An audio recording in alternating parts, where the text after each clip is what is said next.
Oke, kembali lagi ke Angga Fidrian, channel saya. Udah lama nggak bikin video, tapi ini spesial.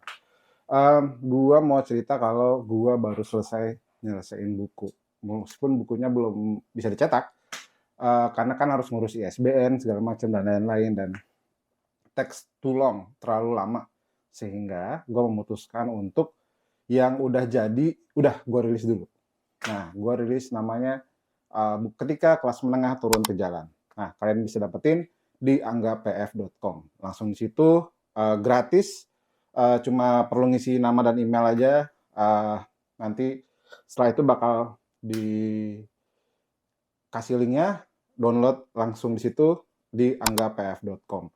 Nah, semua ada di situ. Kalau kalian mau ngasih donasi buat mendorong ini bisa dicetak, karena ternyata dicetak itu butuh duitnya lumayan. Maka bisa kasih donasi di saweria.co. Nanti bisa cek di situ, berapapun terserah. Kalian bisa donasi di saweria.co. Tapi kalau misalnya mau dapetin buku online-nya, langsung aja gratis di anggapf.com. Di situ ada. Dan ada 2 jenis, yang PDF atau yang EPUB. EPUB itu buat kayak di e-reader, kayak di Kobo, kayak di apa namanya, Kindle atau Apple Books juga bisa tuh pakai EPUB. Bisa download di situ, ada pilihannya. Silakan ke anggapf.com. Iya, anggapf.com. Sorry. Nah, sebenarnya apa aja sih isinya gitu? Sebenarnya ini gue cerita dulu. Awalnya adalah gue pengen bikin tulisan buat media apapun itu tentang demonstrasi yang kemarin kejadian 28 sampai tanggal 2 itu kan panas banget situasi. Gue penasaran sebenarnya apa yang bisa menjelaskan situasi itu. Makanya gue baca, cari informasi dan segala macam. Lalu gak lama setelah itu kan kita lihat ada Nepal. Nepal juga bergejolak, pemimpinnya ganti, dan pada prosesnya disebut bahwa ini demonstrasi Gen Z di Nepal. Gue mempelajari lebih lanjut kenapa pada akhirnya Gen Z dalam tanda kutip yang identik dengan anak muda gitu mau bergerak di Nepal. Lalu ketemulah beberapa tulisan, beberapa riset yang bilang bahwa salah satu bagian penting dalam seluruh pergerakan di dunia dalam kurun waktu 10 tahun terakhir, 1 dekade terakhir, itu adalah kelas menengah. Kelas menengah yang uh, jadi motor awal. Jadi meskipun pada akhirnya gerakan itu didukung sama seluruh kelas, tapi kelas menengah ini yang punya kemampuan untuk jadi inisiator di awal, yang nantinya akan narik mereka yang kaya dan narik mereka yang miskin untuk ikut dalam satu gelombang transisi demokrasi, kira-kira gitulah, atau perubahan apapun. Nah, akhirnya ketemu dan tulis, ternyata lebih dari 800 kata.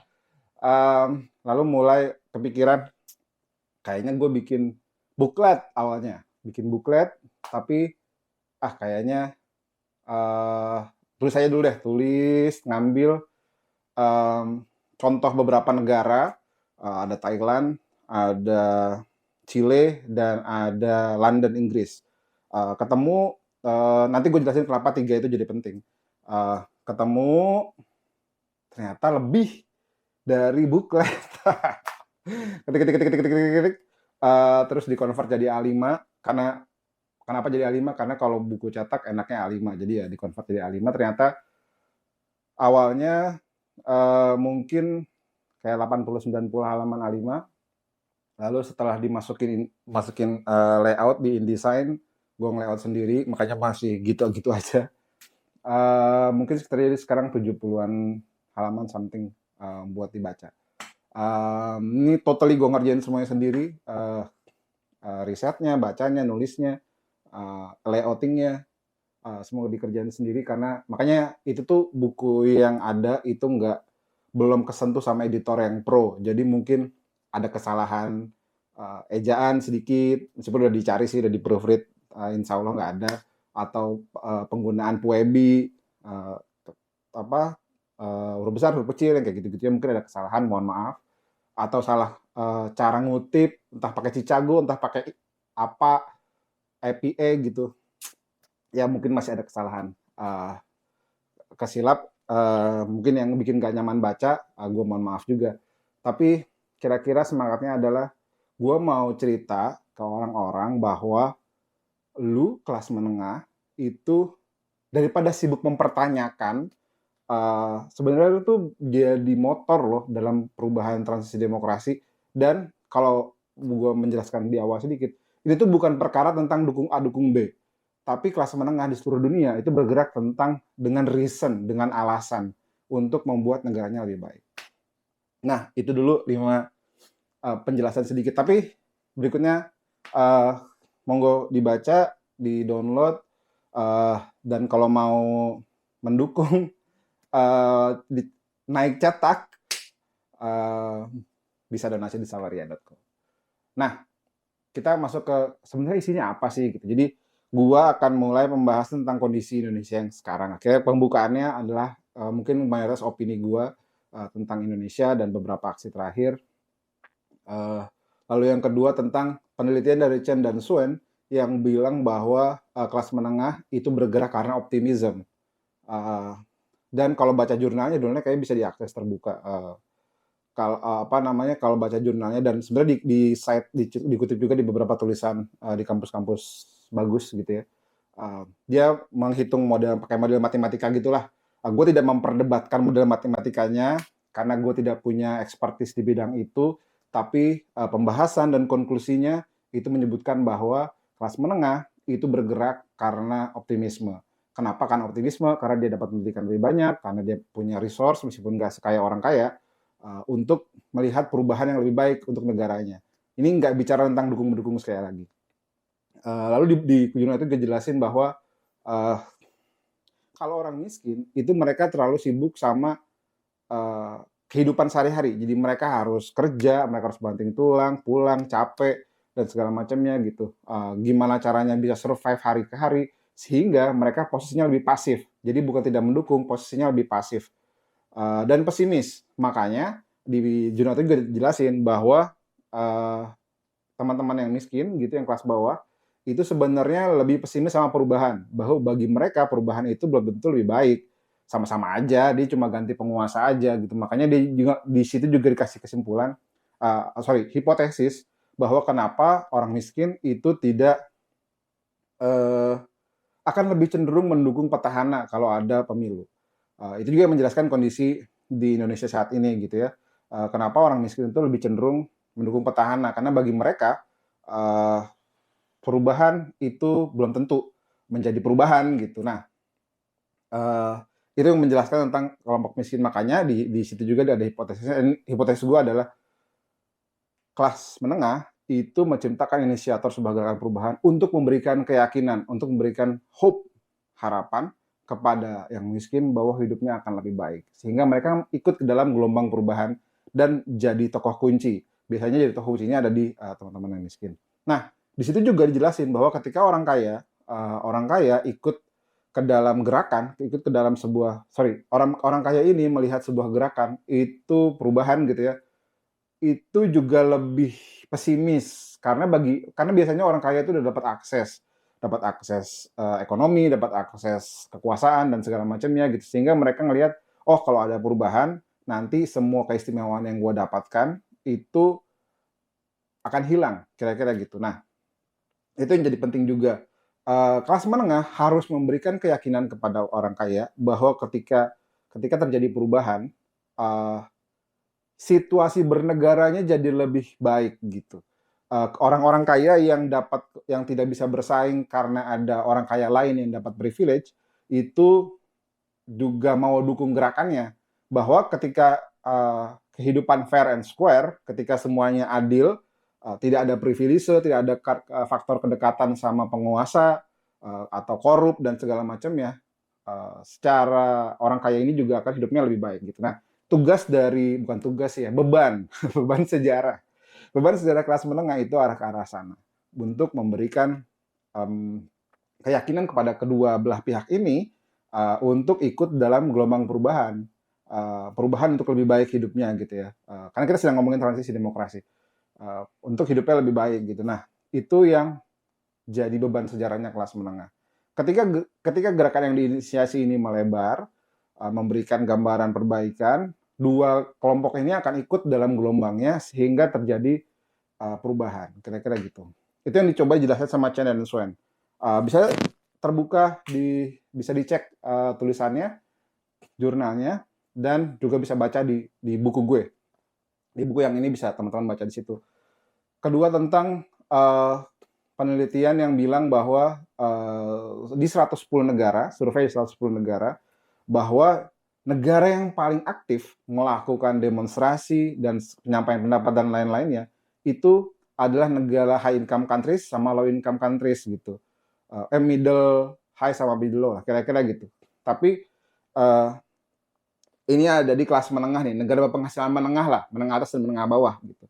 Berpenghasilan menengah atas menengah bawah itu adalah negara yang paling aktif dalam melakukan demonstrasi, lalu setelahnya negara high income dan negara low income itu ada di paling bawah gitu. Orang kan selalu punya asumsi masyarakat yang ada di negara low income itu akan lebih aktif dalam demonstrasi karena menuntut hidup yang lebih baik. Ternyata setelah dicek, diteliti, disurvei di 110 negara yang kalau kira-kira sekitar 93% lah, 93% dari total populasi dunia yang ada di 110 negara tersebut, bahwa yang paling banyak melakukan aksi demonstrasi itu adalah negara penghasilan menengah ke atas dan penghasilan menengah ke bawah. Lalu disusul negara penghasilan atas, lalu negara penghasilan rendah gitu.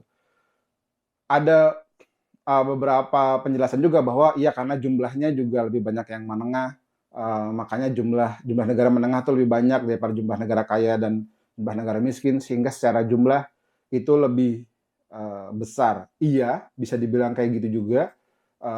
Tapi yang diomongin adalah jumlahnya gitu. Secara jumlah itu lebih aktif dalam melakukan demonstrasi, sehingga ketika ada pendapat bahwa kalau kita mah negara ini gini-gini aja, nggak perlu demonstrasi dan segala macam, enggak sebenarnya. Di seluruh dunia, negara berpenghasilan menengah kira-kira gitu ya, itu yang paling aktif melakukan demonstrasi. Jadi ketika kalian demonstrasi, kalian tidak sendirian. Lalu pertanyaan berikutnya masih di buku yang sama itu ngomongin tentang isu apa aja sih yang sering dijadiin tema. Tidak secara spesifik ngomongin tentang penggantian kekuasaan, tapi sebenarnya yang didorong adalah lebih ke bahasa di buku itu adalah field of representative politics. Jadi ketika orang yang dipilih, orang yang duduk di eksekutif itu tidak gagal menyampaikan, gagal membawa aspirasinya, kira-kira gitu. Gambarannya gitu ya. Ada korupsi di situ, ada public surveillance, ada kekerasan dari aparat negara dan segala macamnya gitu. Itu di situ. Jadi tidak bicara tentang field representative itu nggak bicara tentang politik praktis, tapi lebih ke secara sistem. Itu dan ini survei ini tidak ngomongin pihak A pihak B gitu ya, karena dari survei ini juga nangkap bahwa ada di negara sosialis itu ada di negara kapitalis yang ditolak adalah kapitalisme dan bukan sosialisme. Di negara komunisme yang ditolak adalah kapitalismenya. Jadi ini ngomongin tentang angka, bukan ngomongin tentang substansi dari berbagai macam aksi. Tapi ketika bicara negara penghasilan menengah jumlahnya lebih banyak, dan kita nggak sendirian. Itu apalagi ya? Oh, ini juga di buku itu menjelaskan tentang saya ngambil contoh 3 negara. 3 negara yang ini saya suka banget negaranya, tentang gerakan kelas menengahnya saya suka banget. Saya udah mempelajari negara-negara ini dalam waktu lama, tapi belum pernah ditulis aja. Pertama itu Move Forward Party di Thailand, di mana ini adalah partai politik kelas menengah, dibikin sama orang kaya yang punya kelebihan duit dan mau membuat Thailand lebih baik, kira-kira secara demokrasi. Karena kita tahu demokrasi di Thailand meskipun ada pemilu, tapi di situ ada militer, ada kerajaan dan segala macamnya lah. Nah, partai politik ini sukses dalam 7 tahun. Mereka ikut pemilu pertama tahun 2018. Pemilu pertama mereka dapat 20-an kursi kalau nggak salah, 18 lupa. Ada di bukunya. Bisa dilihat dari situ. Lalu dalam waktu 7 tahun 2023, pemilu 2023 2024 Mereka berhasil mendominasi parlemen. Mereka jadi partai dengan anggota terbesar di parlemen, kira-kira sekitar 30%. Meskipun pada akhirnya pimpinan yang namanya Pita itu gagal jadi Perdana Menteri karena harus dapat persetujuan dari banyak uh, partai di parlemen gitu. Tapi paling tidak mereka jadi mayoritas. Dan yang paling menarik, dalam proses mereka menjadi mayoritas di parlemen, 2 kali partai ini dibubarkan oleh Mahkamah Konstitusi Thailand. Pertama, dari Future Forward Party, lalu dibubarkan, mereka bertransformasi jadi Move Forward Party, di Move Forward dibubarkan juga, sekarang mereka jadi People's Party. Itu adalah sebuah gambaran politik kelas menengah yang menarik gitu lewat partai politik. Selain juga ada aktivisme di bawahnya, tapi di channel ke partai politik di Thailand. Lalu yang kedua adalah Chile, di mana mereka berhasil memilih Gabriel Boric sebagai presiden di Chile lewat serangkaian aktivisme. Jadi Boric ini adalah aktivis mahasiswa dari demo sebelumnya dia jadi Penguin Revolution. Kalau teman-teman ingat ada Penguin Revolution 2006. Tepatnya baca di bukunya. 2006-2007 di Chile. Lalu ada 2011 ada demonstrasi dari mahasiswa juga untuk menolak sistem pendidikan neoliberal. Pasca itu ada beberapa tokoh mahasiswa yang aktif secara politik. Ada Boric di situ, ada Camila Valeo, ada Giorgio Jackson kalau nggak salah. 3 orang itulah dan banyak aktivis lainnya ya. Jadi tapi ini yang dibahas di banyak juga di media-media juga 3 orang nih, Camila Valeo, Gabriel Boric sama Giorgio Jackson. Pada akhirnya mereka berkonsolidasi lah gitu dengan gerakan, bikin gerakan segala macamnya. Mereka akhirnya bikin partai, mereka bikin koalisi namanya Frente Amplio atau koalisi luas gitu ya, dan lain-lainnya. Sampai di 2019 ada aksi massa besar namanya Estalido Social atau Social Outburst atau ledakan sosial, di mana itu bermula dari kenaikan harga metro subway itu cuma 4 sen dolar, kira-kira 4 sen dolar Amerika Serikat.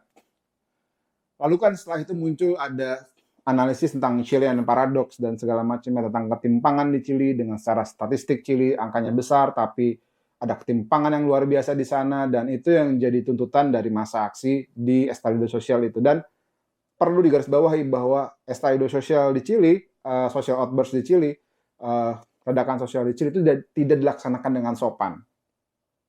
Ada perusakan fasilitas umum di sana, ada kekerasan di sana, ada yang meninggal dunia di sana, kekerasan dari polisi, kekerasan dari massa aksi itu terjadi di situ karena ketimpangan yang sudah mengakar di Chile. Saya tidak membenarkan bahwa itu sah dilakukan, tapi ini menggambarkan fenomena di negara lain itu terjadi. Sampai pada akhirnya 28 November, koreksi kalau saya salah, ada di bukunya lebih tepatnya. Tapi sampai pada akhirnya presidennya Sebastian Pinera itu memutuskan untuk memberikan ruang kepada amandemen konstitusi lewat Agreement for Peace. Mereka presiden dan parlemen memutuskan untuk kita akan melakukan referendum untuk nantinya mengubah konstitusi baru. Dibukalah ruang itu dan proses penyusunan konstitusinya itu dilakukan secara fair and square, di mana masyarakat memilih sendiri atau referendum yang sama itu calon-calon yang akan mereka pilih untuk jadi perwakilan mereka ngebahas tentang konstitusi baru di Chile. Dan di 2021-22 mereka sukses memilih Gabriel Boric, presiden termuda di Chile, kiri tengah, bukan kiri mentok, bukan kanan mentok, dia presiden kiri tengah yang sukses jadi presiden Chile termuda. Nah, itu ngegambarin bahwa konsolidasi itu penting, belajar dari Chile, dan belum tentu cepat, tapi paling tidak itu harus dikerjakan sama semua orang. Dan kritik juga nyampe ke Boric gitu. Ada banyak kritik tentang Gabriel Boric yang bilang bahwa waktu dia tanda tangan kesepakatan Agreement for Peace, dia dianggap sebagai pengkhianat oleh teman-teman gerakan kiri mentok lah, kiri jauh far left di sana dibilang pengkhianat. Karena Partai Komunis di sana dan partainya dia sendiri waktu itu nggak ikut dalam tanda tangan yang menandatangani Agreement for Peace tadi. Ada kritikan juga bahwa Gabriel Boric ini bukan berasal dari rakyat. Secara ekonomi dia baik-baik saja, dia adalah kelas menengah, sehingga tidak bisa merepresentasikan ke penderitaan rakyat Chile.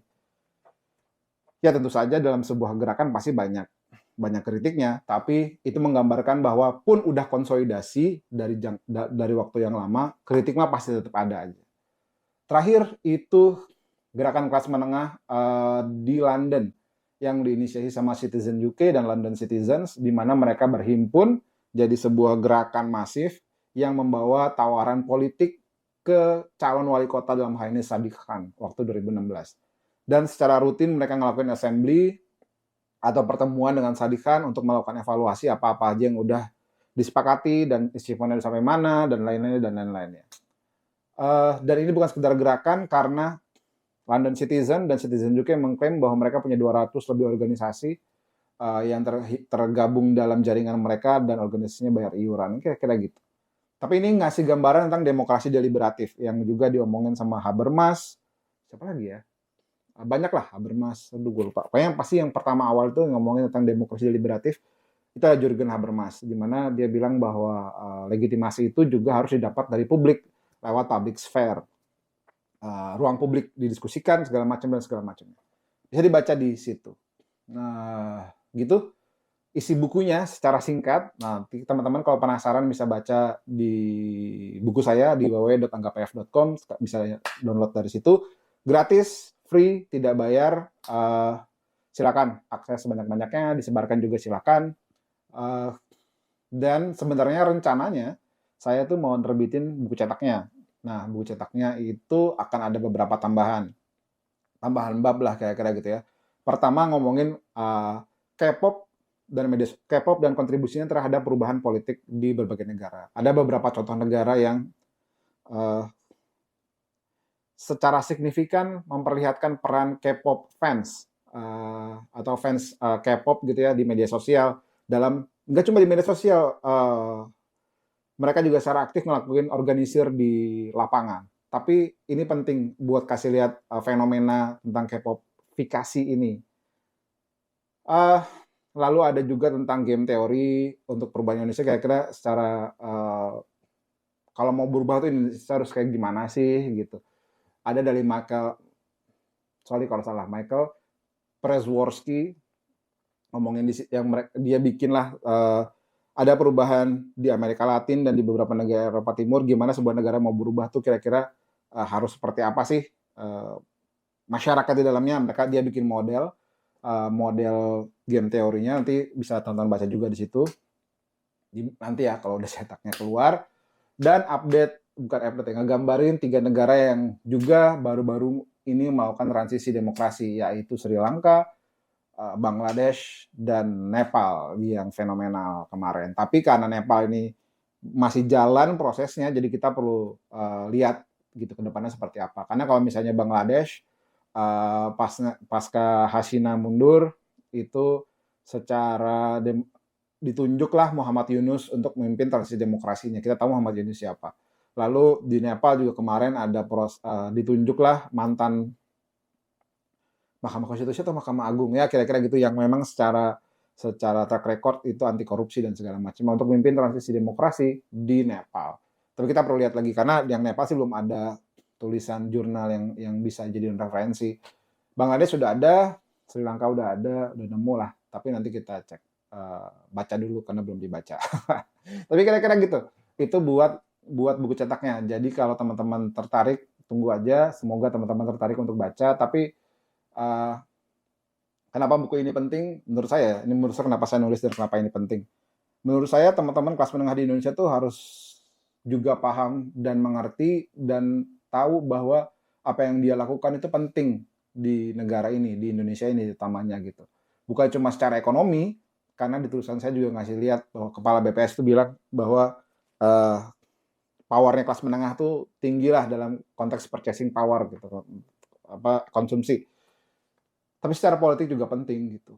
Dan ini bukan lagi bicara tentang dukung A, dukung B, dukung C, dukung D, enggak. Tapi ini ngomongin tentang perubahan sistem. Perubahan supaya sistem kita lebih baik gitu, supaya demokrasi kita lebih baik. Salah satu penggerak awal itu teman-teman kelas menengah. Baru nanti yang kaya dan yang miskin itu akan ikut dalam gelombangnya ketika mereka percaya bahwa hope itu ada, bahwa harapan untuk hidup lebih baik itu benar adanya gitu. Itu tugasnya teman-teman. Sebeban sejarahnya teman-teman kelas menengah.